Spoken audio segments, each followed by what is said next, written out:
People are trying to make a big deal out of Brittney Griner's dunk in the All-Star game, and let's just ignore the fact that this would be the least exciting dunk ever seen in a men's JV game. But this is super irresponsible of her, because don't you think you'd stay away from traveling like this after everything she's experienced? Brittney Griner just sent the basketball world into chaos. Out of nowhere, she's hinting at a move to the NBA, and it's happening right after explosive allegations hit the internet. We're talking leaked emails, sealed lawsuits, and whispers about falsified medical records that could shake the WNBA to its core. To her fans, this might be a bold, history-making leap. To her critics, it looks more like an escape hatch before something big drops. So the real question is this about breaking barriers or breaking away from scandal? It started with a single leak, one that, at first, flew under the radar. Internal emails from a staff member at the Atlanta Dream quietly surfaced online. The wording wasn't explosive in the traditional sense, no outright accusations, no smoking gun, but the tone said everything. They hinted at managing optics and redirecting narratives, corporate code for covering something up. At the time, most people brushed it off as vague PR talk, but then the dots started connecting, because those same emails referenced an ongoing legal matter tied to a high-profile athlete and medical exemptions. And in the WNBA, there's only a handful of stars big enough to fit that description. Suddenly, the whispers got louder, and fans began re-watching old Griner interviews, spotting moments where she almost let something slip. Looking back, Brittney Griner said she could beat DeMarcus Cousins in one-on-one, and then they went around asking a bunch of NBA players. The head coach of the UConn girl. It wasn't just a leak, it was the spark that lit the fuse. Once people started digging, it was like opening a floodgate. Clips from past seasons suddenly took on a whole new meaning. That sideline interview where Griner casually said, "If I was in the NBA?" Before catching herself, at the time, it barely raised an eyebrow. Now, it's being replayed with slow-motion captions, dissected like a confession hiding in plain sight. Then there was that heartfelt speech about everyone deserving the right to play and feeling safe in the arena. On the surface, it sounded like a standard athlete's advocacy moment, but in hindsight, fans began to wonder if it was a breadcrumb trail, subtle hints at a bigger, bolder move she'd already set in motion. The more they looked, the more those little slips stacked up, painting a picture of someone quietly laying the groundwork for a shocking pivot. And that's when things really started to spiral. As the rumors picked up steam, one thing stood out like a flashing red light: the silence from the Atlanta Dream's front office. No statements, no denials, not even a lazy PR line about focusing on the season. It was as if the leaks, the speculation, and the brewing storm didn't exist. And in the world of pro sports, silence isn't neutral, it's calculated. For some, that silence confirmed everything. The theory: the team wasn't just avoiding the story,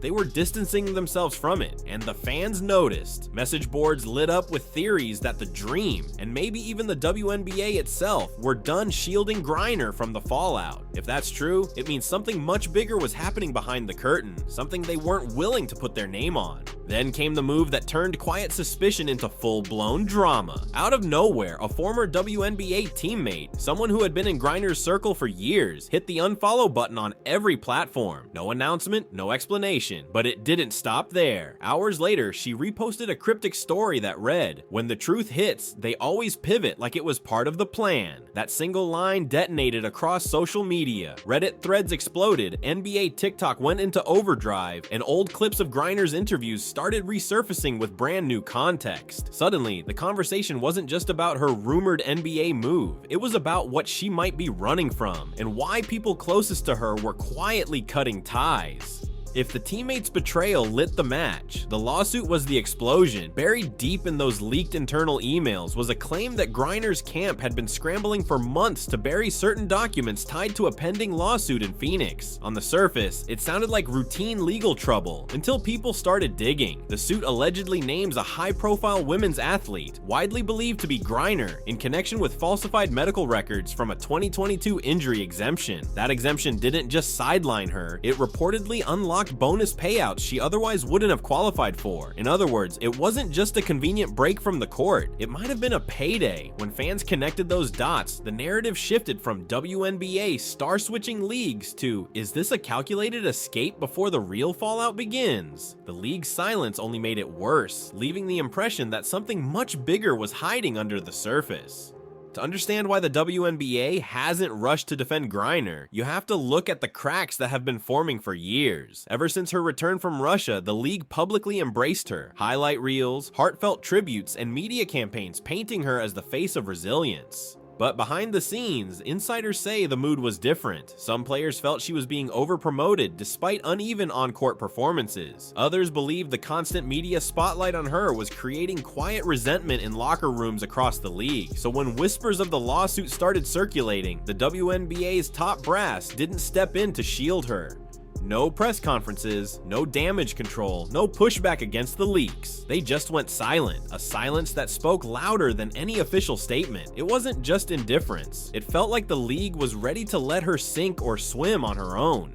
Rather than officially announcing a league jump, Griner's camp has taken a subtler approach, quietly reaching out to the Houston Rockets and the Charlotte Hornets for scrimmage opportunities. No contracts, no commitments, just a low-risk way to gauge public reaction. And that's what makes it strategic. Scrimmages carry no long-term liability, but if the footage generates buzz, it opens the door for something bigger. It's a calculated trial run designed to test optics before taking the plunge. But it also raises the question, why now? Why risk stepping into the most physically demanding basketball environment in the world at a time when her off-court reputation is under scrutiny? For critics, the timing doesn't look like ambition, it looks like escape. Because in the NBA, a tough loss in a scrimmage can be brushed off. In the WNBA, the headlines about her alleged past wouldn't be as easy to dodge.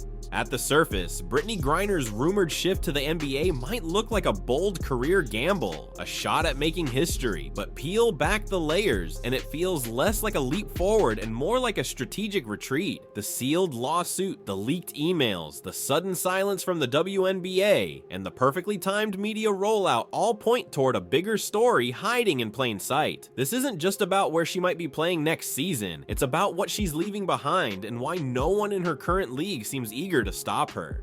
Until those sealed files see the light of day, all we have are questions. Is this about redemption, reinvention, or damage control? Because one thing is certain, whether she steps onto an NBA court or not, this move will be remembered as one of the most controversial pivots in professional basketball history. And for fans, the real game might not be happening on the hardwood, it's playing out behind closed doors. But here's the thing, every time a story like this starts to fade, something new pops up to drag it back into the spotlight.